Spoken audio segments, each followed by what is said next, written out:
脸白啊？没有啊，没有。我的眼线没画好吧？还有那个睫毛膏，你帮我看一下，是不是假睫毛开了？就在这里，眼角这里，看看。哎呀，冰红，你别紧张，你可是我见过最漂亮的新娘。就你最会安慰我了。哎，谢郎官，你倒是说两句啊！哎，不管怎么样，今天我是娶定你了啊！那我也嫁定你。哎，你们看，我昨天吃的太晚，黑眼圈啊！哎呦，黑眼圈！我觉得我这辈子就毁在这个黑眼圈上了。我告诉你们俩到结婚的那一天千万要早睡。不过早睡也没有用的，肯定睡不着的。韩小姐啊，干嘛？还有15分钟，婚礼马上就要开始了。15分钟？你们家季先生怎么还往外跑啊？而且表情还特别紧张。他现在出去干嘛？哎呀，冰红，你等一会儿，也许他有什么正事要办呢，马上就回来了。我不能再等了，我每次都可以等，但是今天是我的结婚典礼，我倒要看看什么事情比我的结婚典礼还重要。冰红，冰红，冰红，一个大活人你们都看不住，养你们有什么用啊？赶紧去查呀！赶紧去查杨静有没有用护照买过机票，快！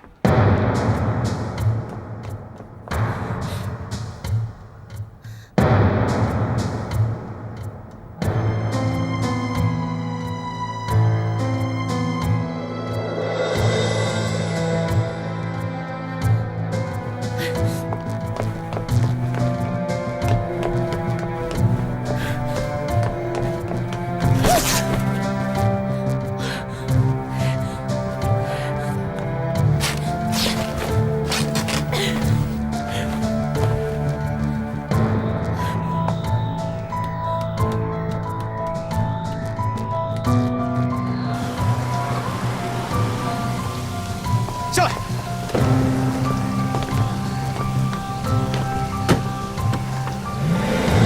季云霞，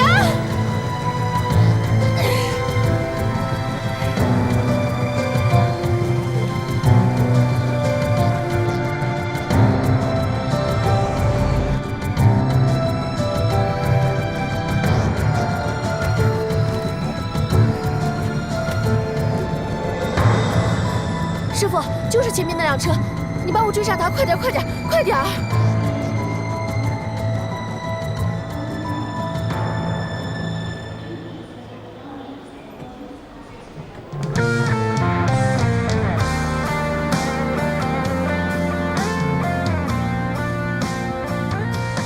我现在就向你求婚。哪有这么随便的呀？哎，我这个人一向不注重什么形式。今天有永恒的太阳为我们俩作证，难道还不够吗？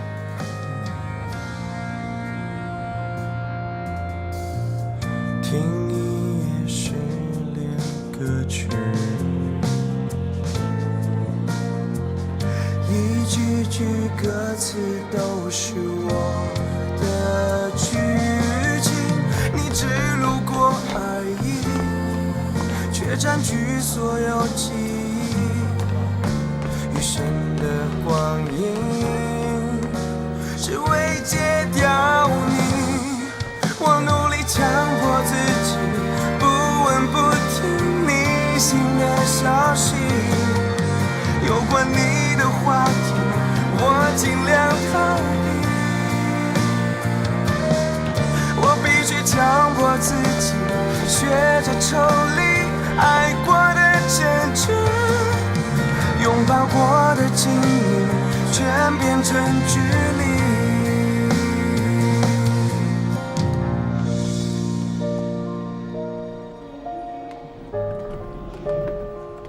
杨静，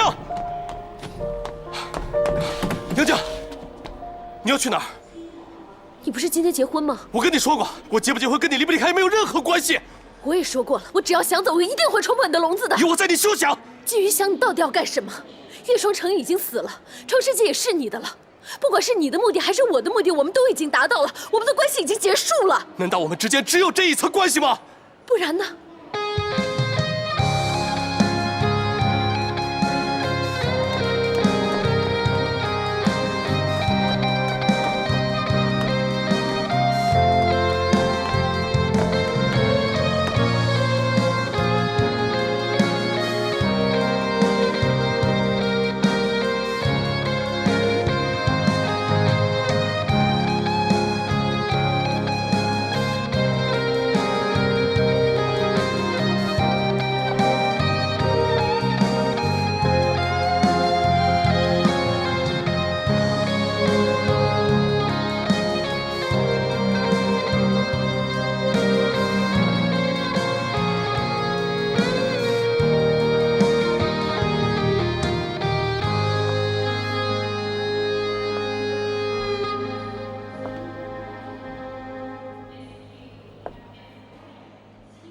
你怎么来了？这就是你每次说有事情的原因。季云霞，你知不知道今天我们结婚？我现在没空跟你说话。哎，我不许你离开我。季云霞，你太卑鄙了！我一向卑鄙，你知道。季云霞，我才是你的妻子。你现在还不是。我们的婚礼已经开始了，你知不知道？我爸爸妈妈还有所有人还等着我们回去。我不会娶你的。她才是我爱的女人。从头到尾，我根本没爱过你。地球它转动着，有滴泪停下了，别还在原地站着。回过头说什么，一瞬间都变了。当你从我眼中模糊了，季云霞，你给我记好了，我算不算了解？是本姑娘甩了你。爱和不爱都失去了什么？等你把快乐当作巧合，我才把心酸变成心的。我们其实不会，只是比想象更加慷慨。要不到的幸福就别太快表态，怕辜负，怕等待，怕寂寞，怕忍耐。或许我们不够爱，我们谁都不坏，只能怪自我保护太快。你的等待没等到你的期待，两个人都想站在对方的死角，一颗心不想交出来，这算不算被爱？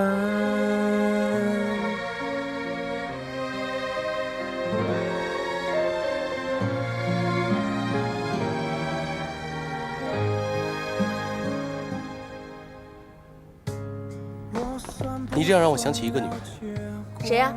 前女友吗？可现在我眼前就只有你。你可以选择不相信，但是如果你选择跟我在一起生活的话，那你今后每天都会面对这样的真相。你准备好接受了吗？他爱你吗？爱呀。但是一个男的喜欢一个女的，会给他充分的安全感。你跟他在一起，你感觉到有安全感。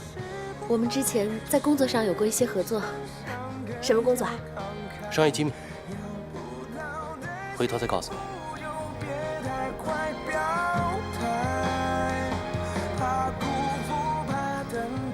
腿伤了，喷喷药很快就好了。但如果以后伤的是心呢？还有药可以喷吗？妈妈知道你对这份感情很认真。人家说，口说无凭，眼见为实。可是有时候眼睛看到的，可能也不是真的。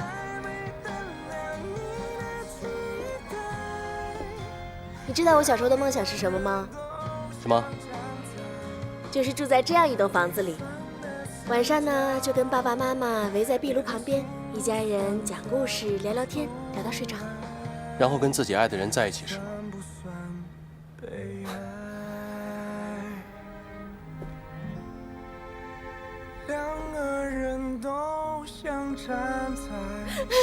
我不会娶你的，她才是我爱的女人。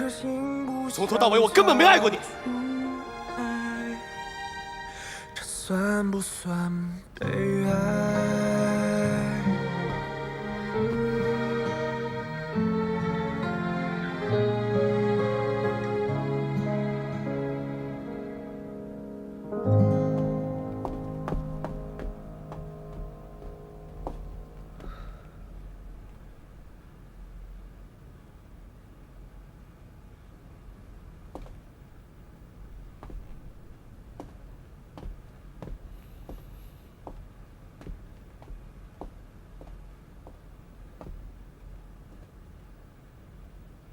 都走了。都走了。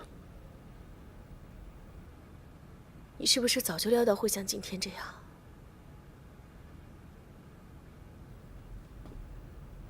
早一点儿，总比迟一点好。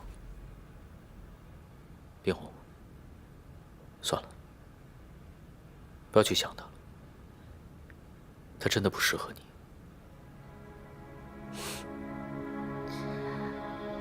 订婚那天和今天一样，他也是到了一半，中途就跑掉了。不只是订婚，我们吃饭、约会、看电影，每次我们相处的时候，好像总有一根我不知道藏在哪儿的线，轻轻一拽就把他给突然拽走了。我在他心里永远是最后一位的。以前我一直以为是因为他工作忙，所以才忽略我。我是商会会长的女儿，我爸妈几十年的婚姻能够维持下来，我觉得自己看得比谁都明白。想做一个成功男人的太太，首先要学会的就是忍耐。忍耐一天又一天的孤独和寂寞，甚至他的疏忽，他都无视。所以在我和季云翔的这段感情里面，我谨小慎微，我甚至亦步亦趋，我勉强自己一次又一次的去接受这些。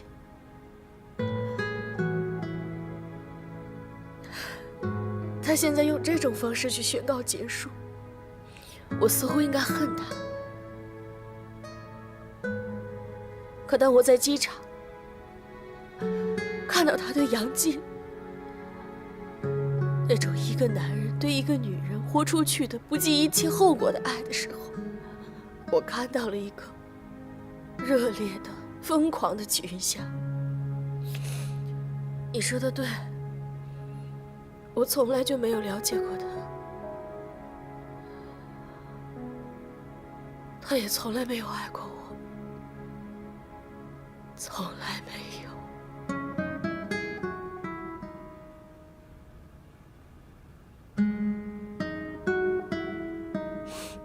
我输了。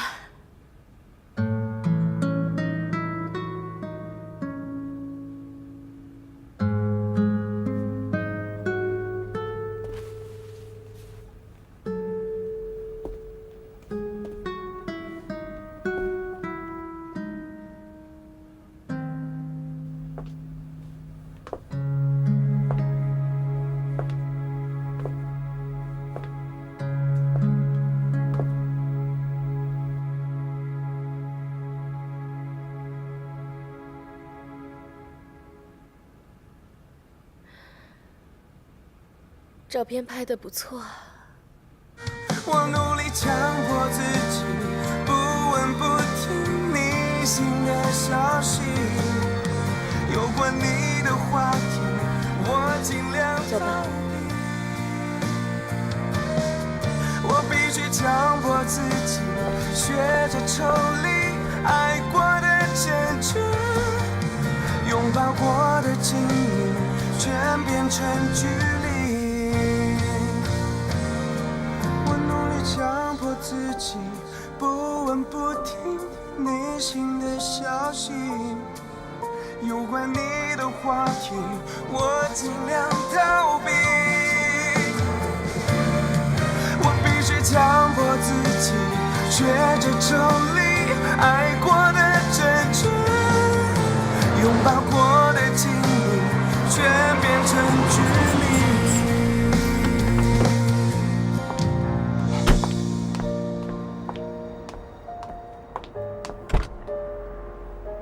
下车。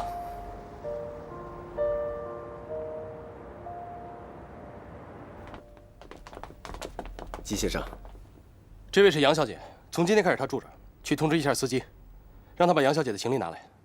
还有，给杨小姐收拾房间。好的。你要让我住这儿？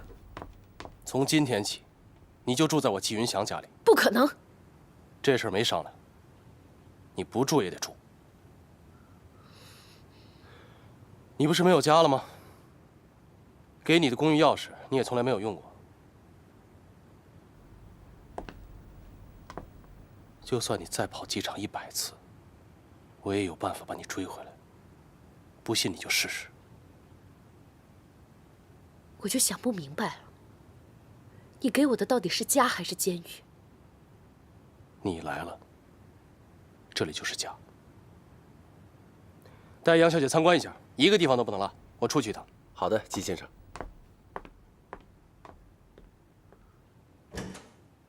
杨小姐，这边请。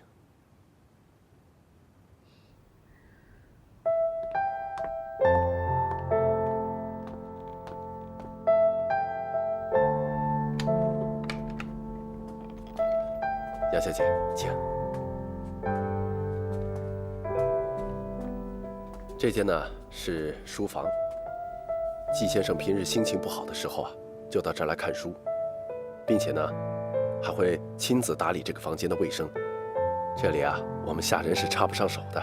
其实你不用每一间房间都给我介绍的，直接带我去我的房间就好了。哦，杨小姐，季先生的脾气您是知道的，他交代下来的事情我们必须得照办。如果你哪个房间没找到的话，回头季先生问起来，我们不好交代呀。好。啊，谢谢杨小姐。这个书房呢，平时季先生是不让任何人进来的，您是第一个。嗯。好，那我们接下来去参观别的房间吧。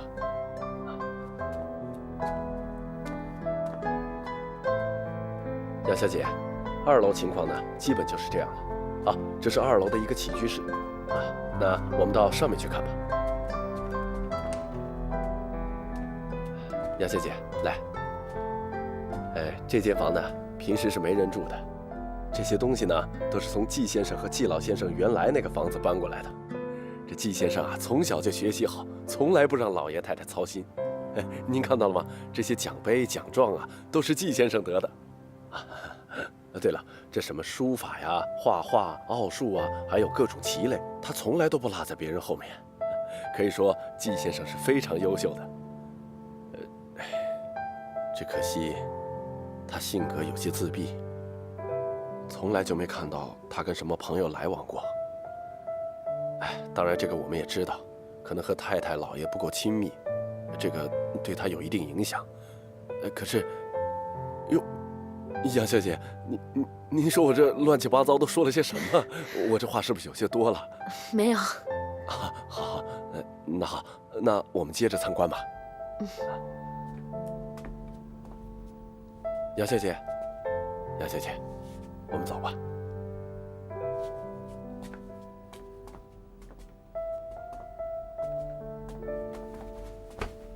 杨小姐，请。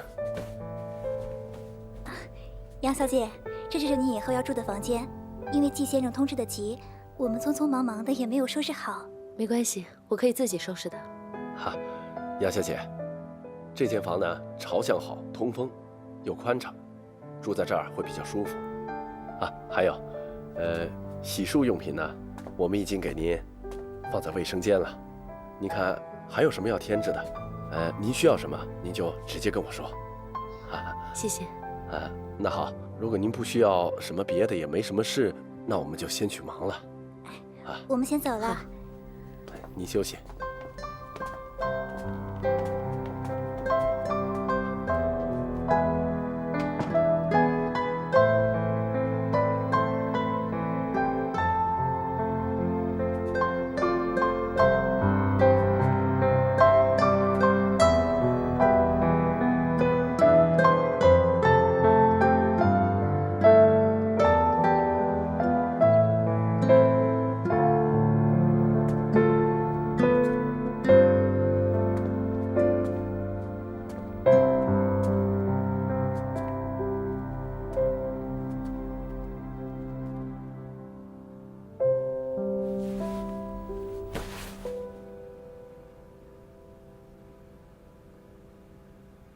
季云香，你居然还敢出现在我面前！你到底有没有把我放在眼里？我跟你没什么好说的。叔叔，不用叫我叔叔。你从婚宴离开那一刻，跟我们家就没有任何关系了。我明白，所以我今天来，是特地向您道歉的。对不起。一句对不起就行了吗？私底下说什么都可以。我看你年轻有为，才让冰红跟你交往的。一直以来，你对待冰红和我们家彬彬有礼。但是为什么到了最后关头，你要在那么多的亲戚朋友面前，让我和冰红下不了台？我跟你有什么深仇大恨，要让我们这样难堪吗？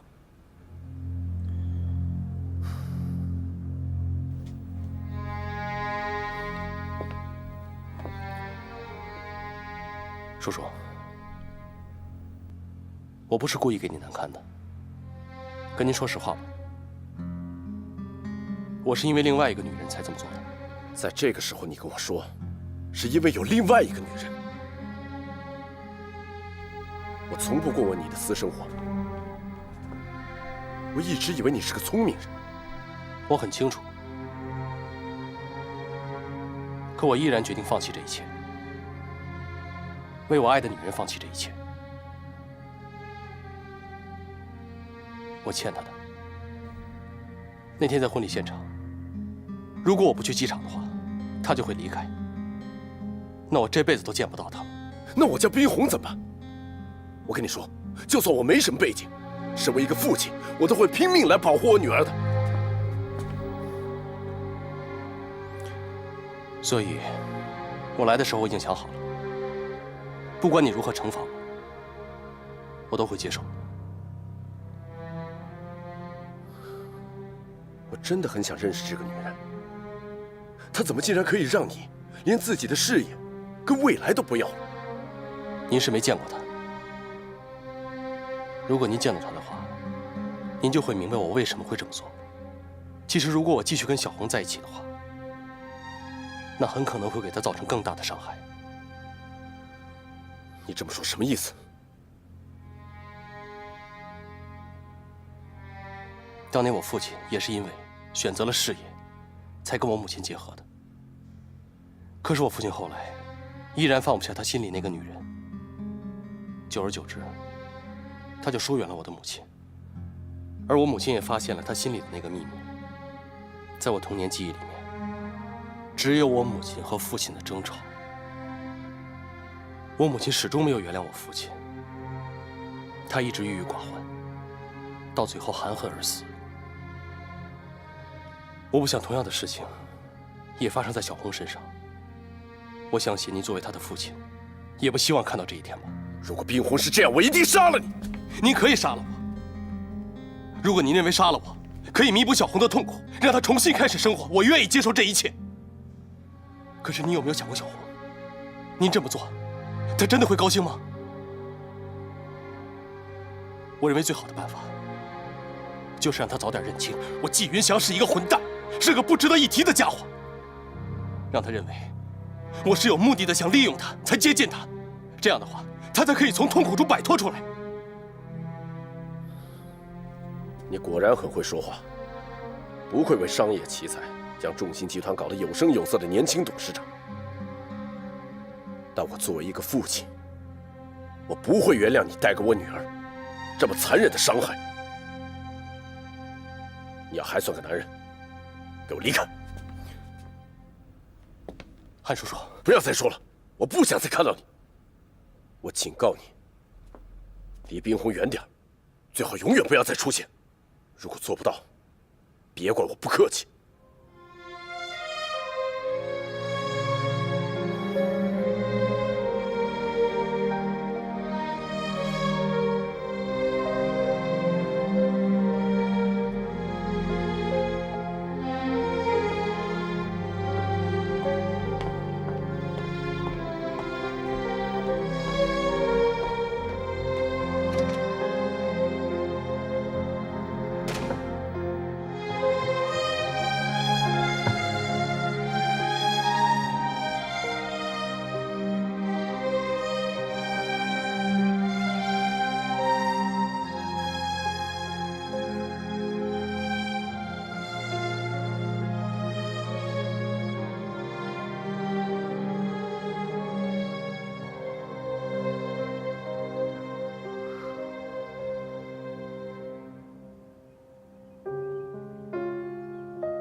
怎么样？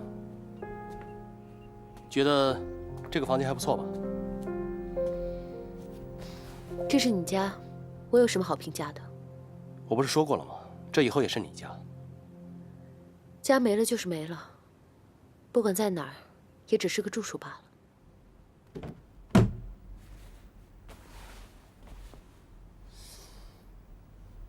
我说杨静，你总是有办法，一句话就把我惹火。你知不知道我把你从机场追回来，放弃的是什么？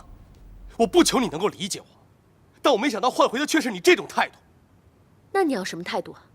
啊，我知道了，你要这个是吧？好啊，在这儿还是在这儿？来，给个态度啊！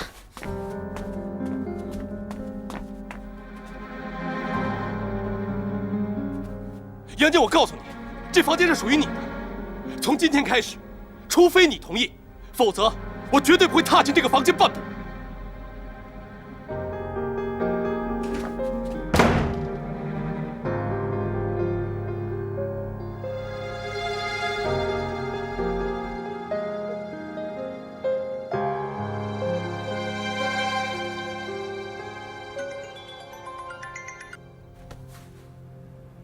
是我。好点没有？好点了。我知道我现在劝你什么都没有用。我自己能想开。那就好。哦，对了，忘了跟你说了，季云翔那天想在机场留下的那个女人，是杨静。他想利用她来对付你，威胁杨静留下。杨静没有离开。没有。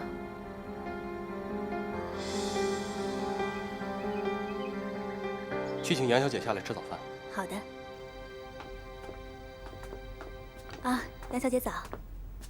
以后不用叫我吃早餐，我会管好我自己的。你胃不好，必须吃早饭。对了，你的行李我已经让人送来了，赶紧吃吧。吃完以后，我们去趟创世纪。去创世纪干什么？不管怎么说，你父亲越商城都是因为你才把公司拱手相让的。我想给你一个公开的身份，让你成为创世纪的新股东。从今以后，创世纪就是我们两个人的。我不需要。你要是不需要的话，我也不会勉强你。一会儿你要是高兴的话，可以出去走走，买点东西，不用替我省钱。难道你不怕我再跑了吗？昨天你回来的时候，我已经说过了，就算你跑100次，我也有办法把你追回来。啊，对，你又往我身上安眼睛是吧？你知道我最讨厌你哪一点吗？你把一个人箍住了，连喘气的机会都没有。跟我在一起了，你就不需要那些了。赶紧吃饭吧。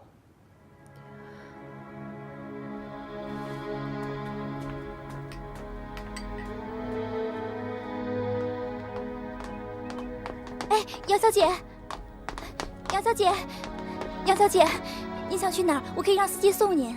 不用了。哎，可是季先生吩咐过了，让我照顾好您。他让你照顾我，还是监视我？这个我真的不是这个意思，对不起啊。不用了，我就自己出去走走。哦。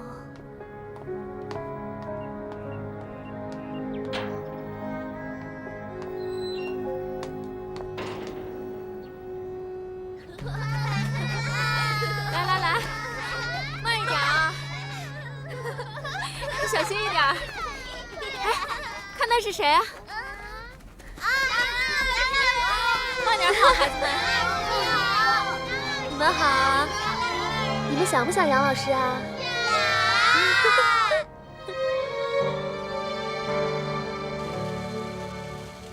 最近经济不景气，就连我们企业自身也受到了很大的影响，所以我提议，像这样的面子工程，应该尽快关闭。季董，这天使幼儿园可是叶董生前一手发展起来的。我说过了，这是面子工程。叶董生前的时候就爱面子，可对于企业的发展有什么意义吗？季董事长，你觉得什么有意义？天使幼儿园是慈善事业，你知道它每年要救助和收留多少儿童吗？我们这样一个集团，在力所能及的情况下，最起码的善心都没有吗？还有季董事长，你别忘了，现在你在创世纪，不是种姓。哎，叶总，注意你的口吻。我现在是创世纪的董事长，所以我要实现股东利益的最大化。但现在我要提醒你一句，你连自己都救不了，何况是救别人。既然有反对意见，那咱们就投票解决吧。季董事长，这个董事会都是由你控制的，投票还有必要吗？当然有必要，董事会有董事会的规矩，我们要讲究民主，是吧？好，现在我们投票，反对我的，请举手。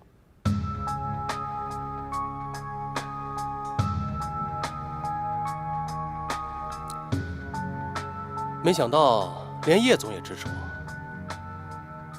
那这事儿就是全票通过了。鼓掌！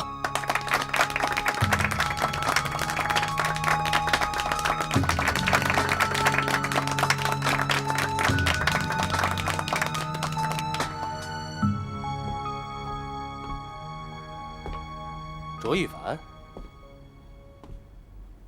谁把你放进来的？我力全没有在股东的面前抽你，我已经给足你面子了。哎，你别忘了这是谁的地盘。身为一个男人，你挟持一个女人，你还好意思？你怎么那么卑鄙龌龊？都过了这么长时间了，你真以为杨静跟我在一起是因为你吗？杨静现在过着扭曲的生活，她完全可以逃走，你居然还折磨她！你到底要折磨她到什么时候？你有什么资格跟我说这些？你跟杨静什么关系？你别忘了，她现在已经不是你的女朋友了。你怎么不关心一下，你现在的女朋友叶玲在我手底下是什么状况？杨静难过的时候你在哪儿？如果我没记错的话，你那会儿跟叶大小姐，应该正是爱得死去活来的吧？啊？保安，保安！你干什么？哎，我话还没说完呢，你干什么？走，叶玲，走了。你让我把话说完。季云翔，快走啊！走。季董，你怎么了？没事，刚才被一只疯狗咬了一下。你没事吧？没事。你放开我！你拉我出来干嘛？我话还没说完呢。你打得过他吗？你没听见他叫保安吗？你怎么能做出这么冲动的事呢？他又把杨静扣了，他又把杨静给扣下了。他，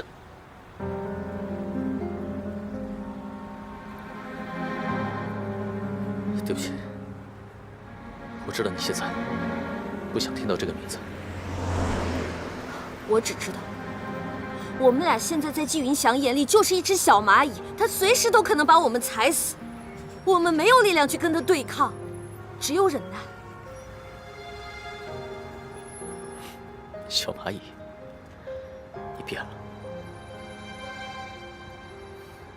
发生了那么多事，谁都会变。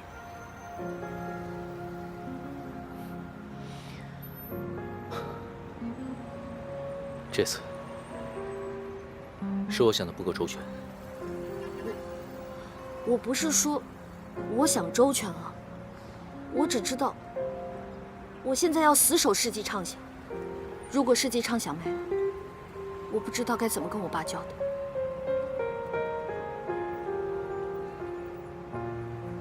你有没有想过回来工作，哪怕是以朋友的身份帮忙？叶玲，你爸之前让我离开世纪畅想，跟世纪畅想断绝了所有的关系，一定有他的用意。我不想辜负他。那你今后怎么打算？我想开一家公司，白手起家自己来。我觉得与其寄人篱下，还不如自己主动出击，主动创业。或者你也可以，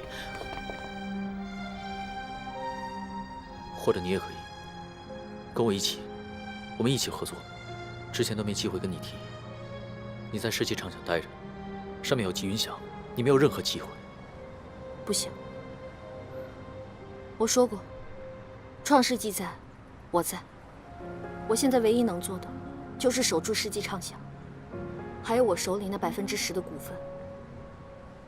其他的，我什么都做不了，也没有办法。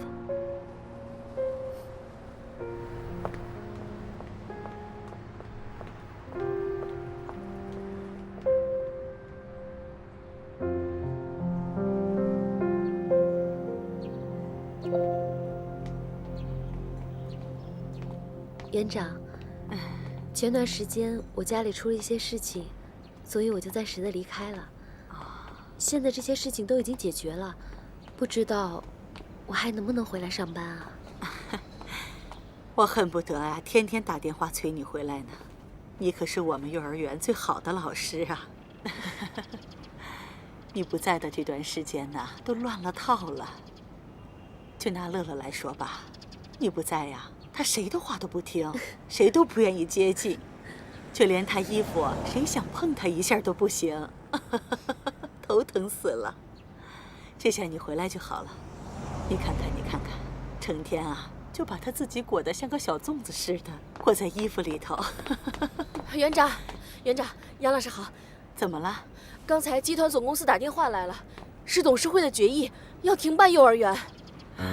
这，园长，我们现在该怎么办才好？你先回去吧，我再了解一下啊。好，别着急。好。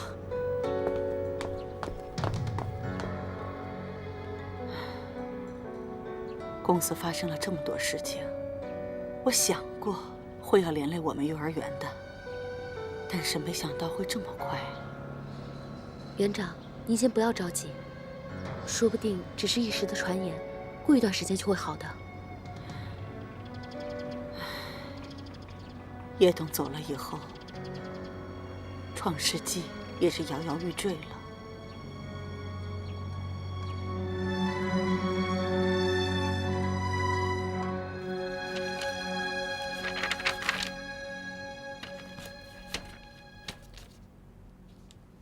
凡凡，你希望我们帮你做这个案子？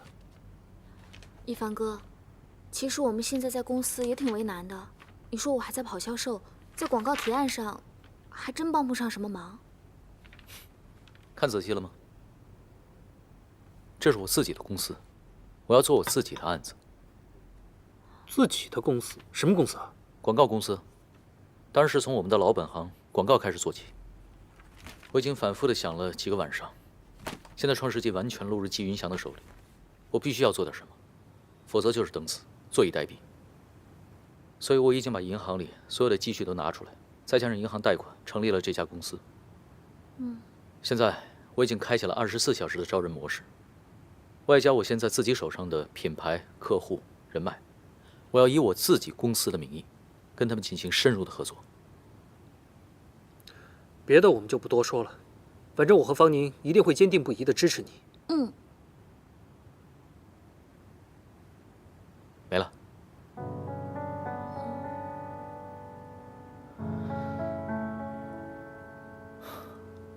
难道你们两个不想加入我的公司吗？一凡哥，不是我们不愿意，只是现在的状况由不得我们。现在的状况，问问你知道现在是什么样的状况吗？现状是众星和创世纪两家共同性质的公司同属于一个人，那个人就是纪云祥。他不会允许共存的，所以创世纪迟早会解体，你们俩也迟早会被踢出去。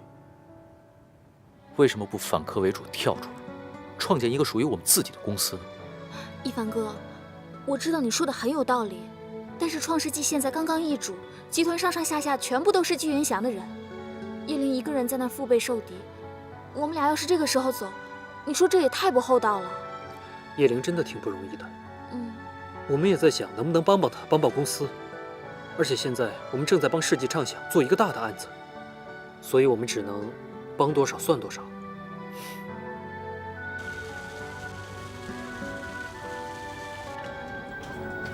赶紧把天使幼儿园关闭，把事情处理了。好。先走吧。是。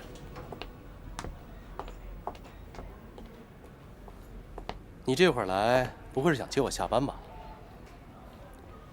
停办天使幼儿园的决定是不是你做的？原来是为了这件事儿啊！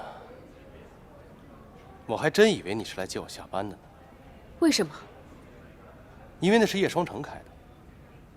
现在我是创世纪的主人，只要我看着不顺眼的，我都可以关了它。你可不可以把他留下？为什么？因为我想留住我最后那一点点良知。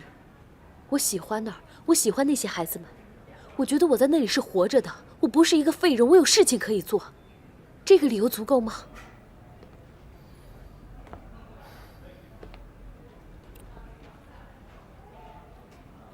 够了。只要你愿意求我。这么说，你会答应我的任何要求？只要你留下幼儿园。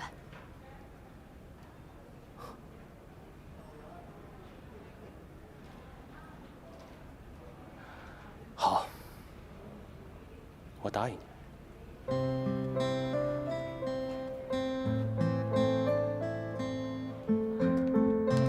你到底要带我去哪儿啊？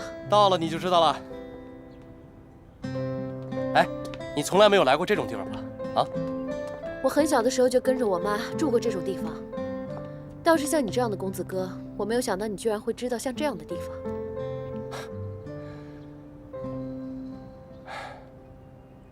你说奇不奇怪？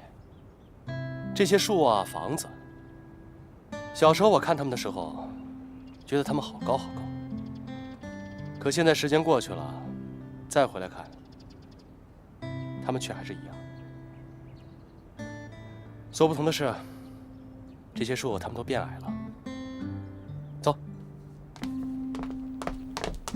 你是不是应该告诉我，你到底要带我去哪儿啊？等到了你就知道了。来。马上到了。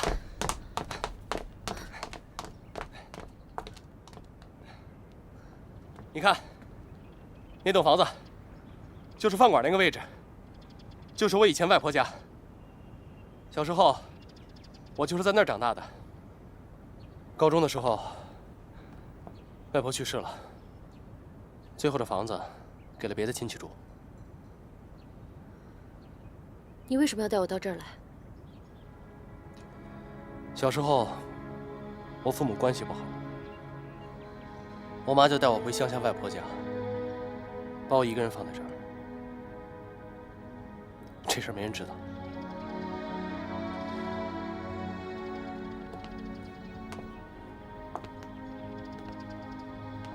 这还是我长大以后第一次回来。以前我特别害怕回到这里，知道为什么吗？因为小时候在这儿，我连一个朋友都没有。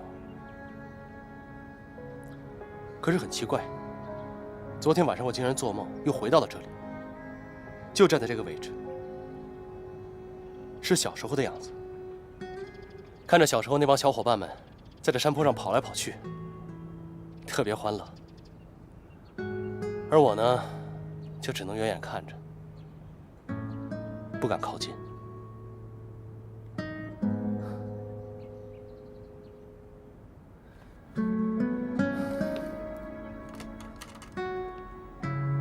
你要做的，就是陪我玩弹球。我不太明白。你不需要明白，只要陪我打就行。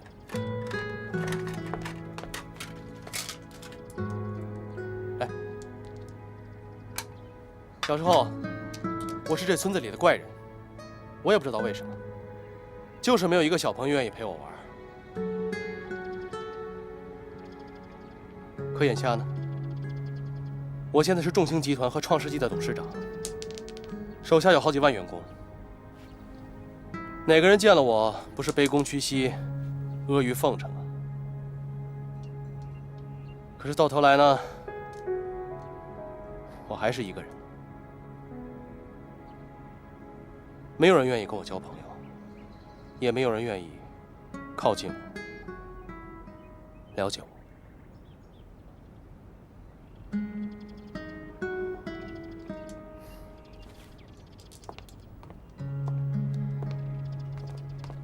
你要做的就是陪我玩。这就是你唯一的要求吗？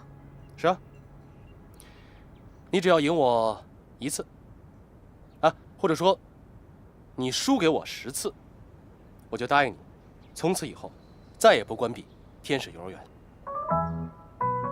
好，我同意。那好，我们开始，来。可是我不会啊。没关系，我教你。来来，弹珠放在这个位置，大拇指顶住弹珠，食指把它夹住，然后你从上往下，哎，打到了，就这样。来，你试一下，试一下。是这样吗？对对对，试一下。打哪里啊？打这里。我没打到，快跑过去了。来，我再帮你示范一下啊。好啊。弹这个是不是？对。1、2、3，哎，打到了。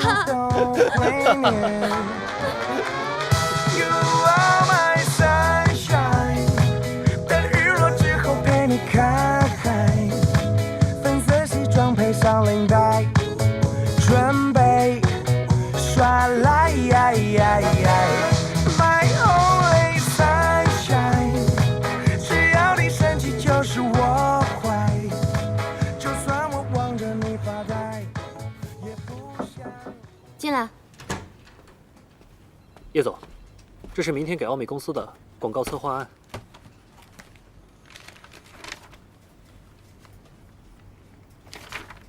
不错呀，每个要点都表述得非常好，越来越有经验了，刮目相看。虽然做了3天3夜，也只是帮了你一点小忙。我知道，自从季云翔他把创世纪抢走之后，你的处境也不好过。我只是个小人物，我能做的也只有这些了。其实现在我也不想回到集团那边，那儿的所有人好像都针对我，不像这边，有你们这些和我一起成长的员工，看到你们，我就会觉得很有希望。你不光要相信我们，你更要相信你自己。季云翔是人是鬼，大家都看得很清楚，迟早我们都会站出来的。好了，不多说了。明天的提案好好表现，争取把这个案子拿下来。放心，我一定会拿到手。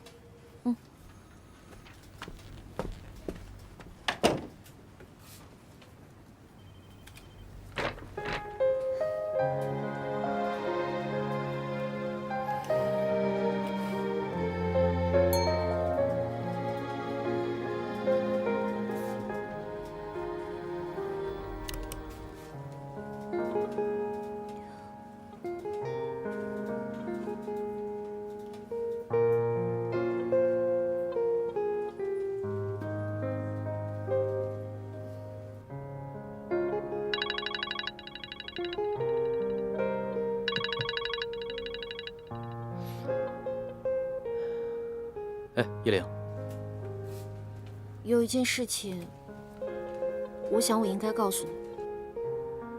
我觉得杨静在天使幼儿园。我今天收到一封集团邮件，是撤销关闭幼儿园的决定。除了杨静，没有人能让季云翔在众目睽睽之下改变自己的决定。所以我觉得杨静应该在那儿，而且她喜欢小孩。以前在英国的时候，她就在孤儿院做义工。谢谢你。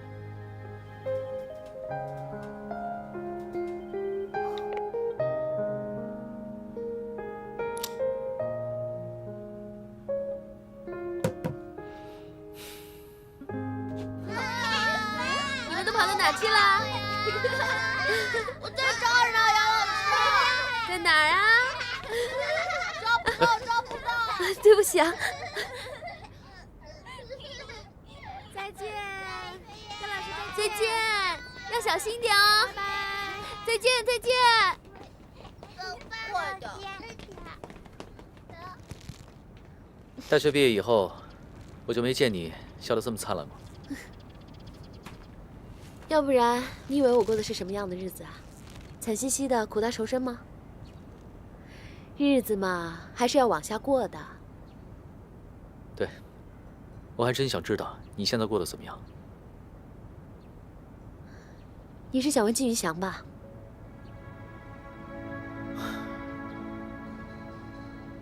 我就觉得奇怪，你明明可以逃走，为什么要回来跟他掺和在一起？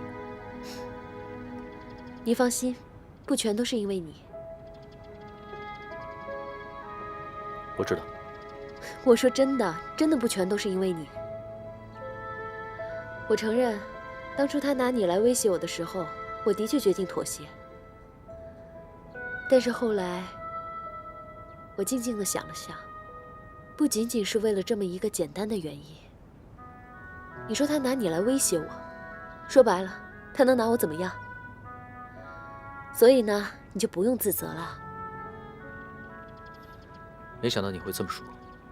其实我也没有想到，我那天跑去了机场，他去机场把我追回来，让我留下。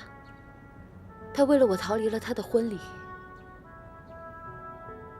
其实我心里挺明白的，他是真的很爱我。那你爱他吗？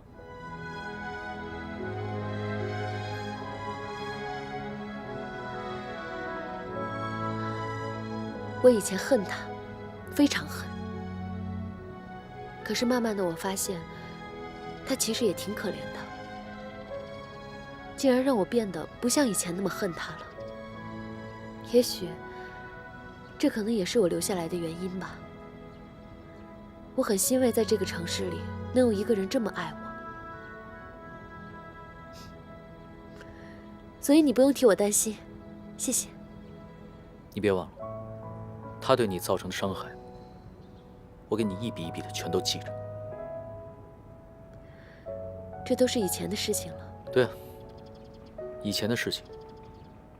以前你跟我刚分开的时候，我的确恨过你，我怪过你，就是因为我不知道。现在我全知道了，所有对你造成的伤害，都是因他而起。我会让他一笔一笔的还回来。真的不需要，一凡。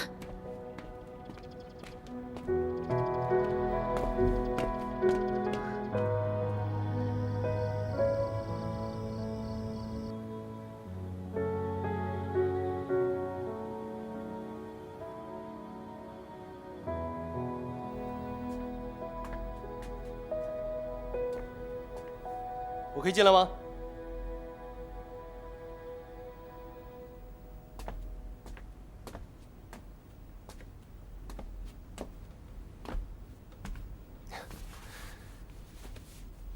哎呀，这个真可爱。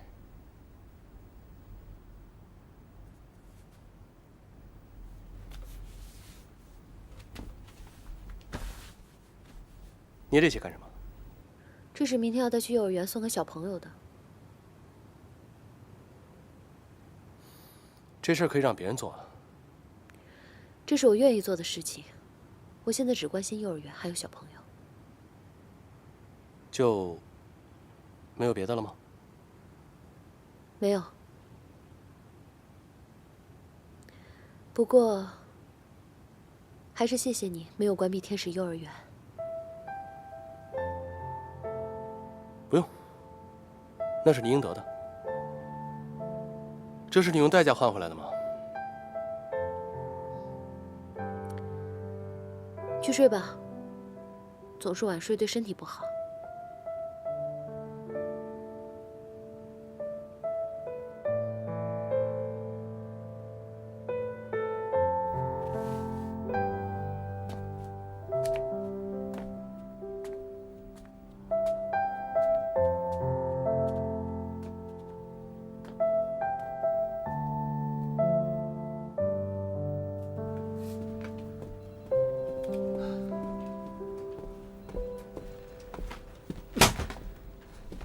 怎么回事啊？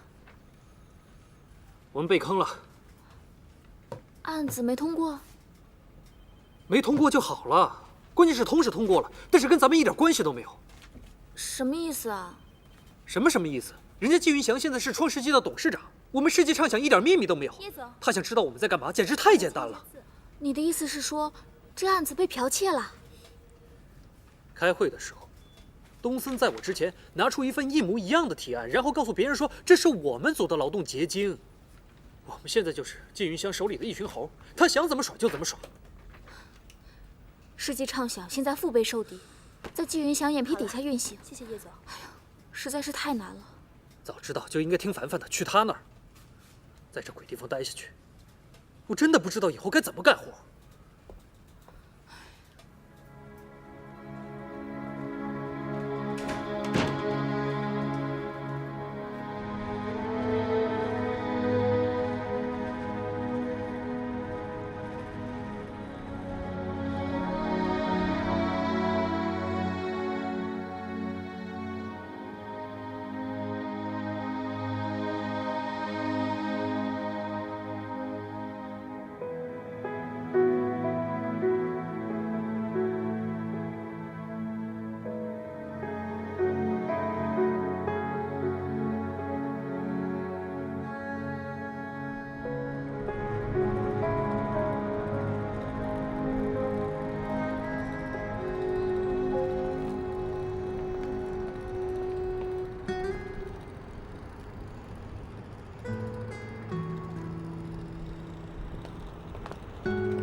叶总，你找我们？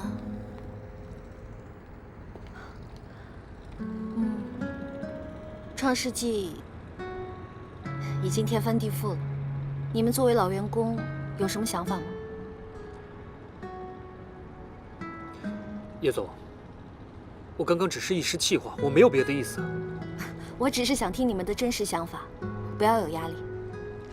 其实我也没有想到，世纪畅想的辉煌会在傲盛这里终止。叶总，其实现在想一想，我们真的挺难的。第一，我们没有资源；第二，我们得不到创世纪的支持，而且我们始终要向针对我们的人汇报工作。像这次的广告提案，季云祥的人可以轻而易举地得到我们所有的消息。泄密的事情，东森这么做，明摆了就是要把我们挤出广告圈。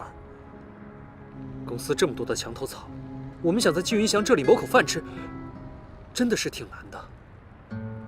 叶总，你必须要想想对策，不然我们只能越来越被动。我已经在这儿想了2个小时了。你想出什么对策了吗？对策就是我现在才发现我什么都做不了。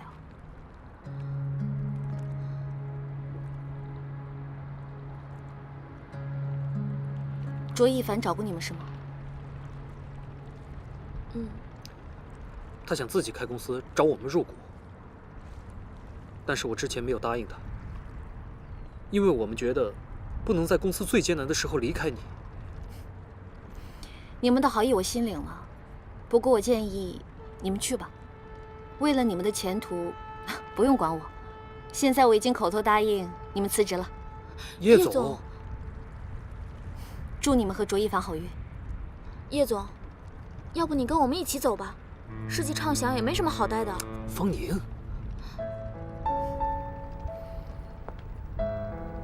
我会一直待在这里，就算有一天世纪畅想沉没了，我是这里的船长，我会和创世纪一起走到最后。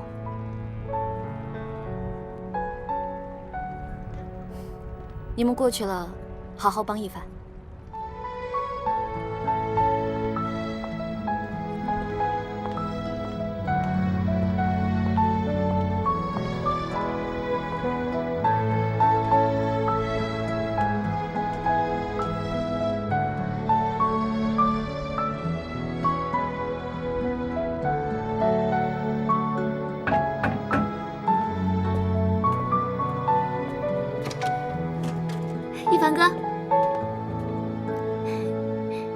我们现在入伙还来得及吗？进来吧。帆帆现在是不一样了啊，家里头不像猪窝了。你这动作还挺快的嘛。前期的准备一定要到位。一凡哥，那我们现在要做什么？你们呢，放心吧，因为我们现在做的都是一些老本行，而且前期的规模，我也不建议太大。那办公地点呢？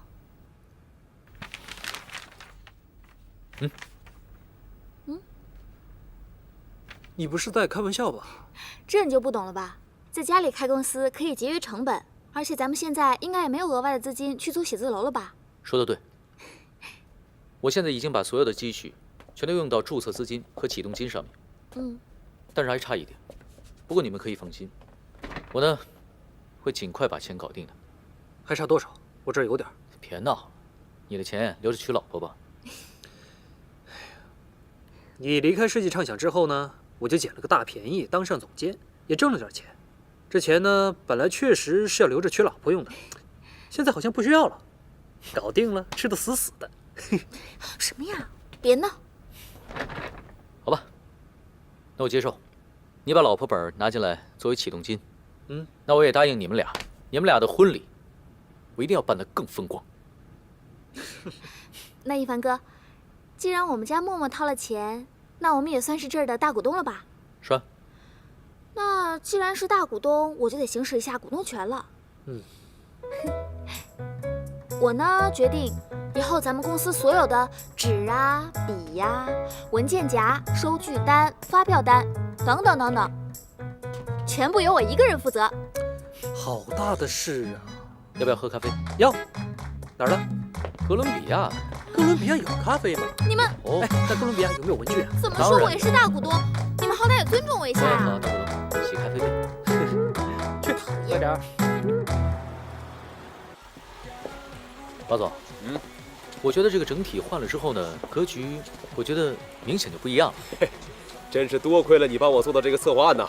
啊，我跟你说，我最欣赏你的就是想象力。坐。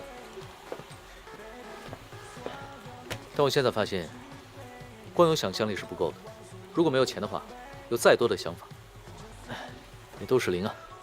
哎，这可不太像是你说出来的话。我记得你以前最爱说的一句话：“想象力是一切财富的根源。”我印象非常深刻。马总，那个时候我太年轻，年轻气盛，不懂事。哎，你可千万别这么说。我跟你说，你呀，跟我真的挺像，都属于那种闷头拉车不看道的走。马总，这次的事情，就像我电话里说的，真的是挺难办的，所以我才亲自过来。哎，你跟我千万别客气，因为我相信你，所以我才叫你过来。我告诉你啊，这次的案子我把它交给你啊，这是我个人的意愿啊，我就是想帮你渡过难关。谢谢马总，我一定会尽全力完成这个任务。好，是这样的，这次这个项目是一个高级水疗度假村，是由台湾老板在大陆投资的。这个老板会生活，讲情调，在酬劳方面也很大方。哎，你现在的情况我也清楚，所以怎么实施，怎么运作，你呀交给我。你只要把这个案子做好了，我保证咱们一定双赢。这份资料好好看看，3天时间，希望你能做出一个完整的策划案，有问题吗？没问题，交给我吧。这个事儿啊，可千万别跟任何人讲，这可是你个人私下里结的。这个是定金5万，马总，你把这些钱收下，你的那些麻烦就能解决了。马总，你听我说，这钱我收不了。哎，小卓，我们都是按规矩来的。